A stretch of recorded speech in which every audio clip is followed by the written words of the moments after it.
Returning to the convention, we spoke with Luis Ramírez, the Chief Executive Officer of GE Energy Industrial Solutions, headquartered in Plainville, Connecticut. Also an officer of the General Electric Company, Mr. Ramírez spoke about the company and his responsibilities. Well, GE is a large global company. Today, primarily, we're in 4 divisions. The first one is our capital business. The second one is our infrastructure business, which includes energy, it includes aviation. We make aircraft engines for the jets. We make gas turbines for the power companies. We make electrical products for which I'm responsible. And we also have a division for GE Healthcare, which specializes in everything from equipment used in diagnosis to treatment of disease and health, promote health. We also have a transportation business that builds locomotives for the guys who have trains, and also a huge presence around the world in many, many countries selling our services, our products. GE is about a 300,000 plus employee company now with over $150 million of revenue. My business is Industrial Solutions, which is around $3.7 billion of revenue, with over 17,000 employees in about 60 countries.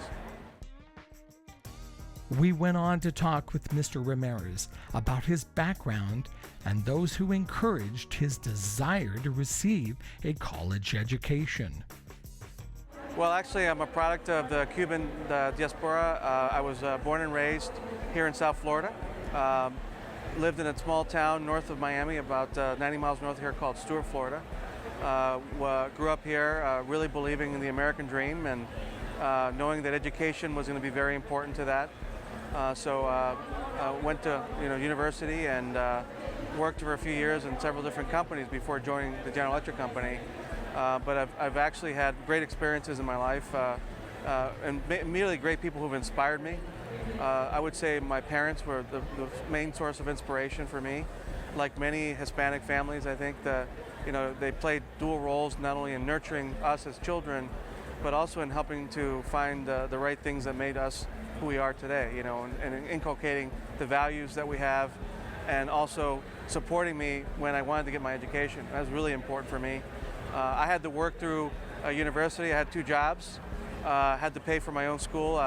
Paid for through student loans, like a lot of people.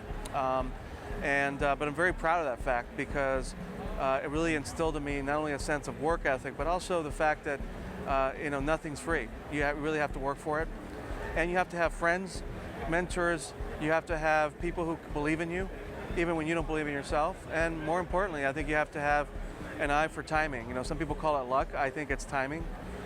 It's something that really making a decision when the decision needs to be made, even if it's the wrong decision. It's better to make a decision than no decision, and it's something that really has helped me in life, and certainly helps me in my work today as I work to nurture my own employees and my own leaders to grow them into bigger leaders for the company. We then talked about career opportunities and his path to becoming a CEO of a major corporation. Listen, I went to work for a company right after university, and after about a couple of years, a friend of mine said, listen, I want you to be my general manager for my own family-owned business.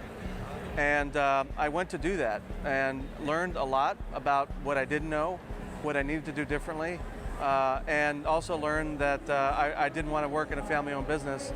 If I wanted to become a bigger leader, I needed to learn in a corporation. And so that was the moment when I really decided that being a general manager was something that I wanted to do in the long run. I wanted to run a business, and I really wanted to spend more time on the operational side and the commercial side of the business enterprise, not the back office. So it's something I consciously decided.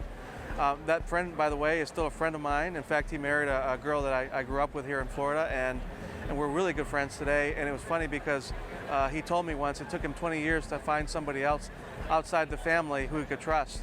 So I really feel proud of that. But I learned a lot, but that was the most important moment for me, was deciding that if I was going to be a leader and run companies, that I needed to take that decision, and that's what I did.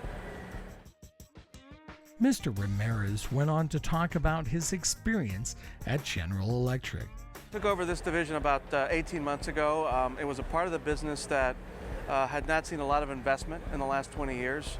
And as we've grown outside the energy space around the world, we've also recognized that infrastructure build out and investment is happening at a really large scale today that we've never seen before, both in the areas like in the heavy industries like mining, metals, and things like that. So we decided to put this business together that we call Industrial Solutions, which is made up primarily of electrification products. And you'll see some of them here. In fact, right behind me, there are a couple of electric vehicle chargers, the Watt Station, pedestal, and also the wall-mounted, which, by the way, is available now. And retailers around the United States, Lowe's is representing that product for us. And so that is a product line that we launched last year and this year to really reinvent the business and to recapture the business around innovation, contemporary technologies, and really show that we can take a business that was not doing so well in the last few years and really make it grow. So we've done a few things. We've not only launched new products like the ones behind me, but we've also done acquisitions to better bolster our portfolio.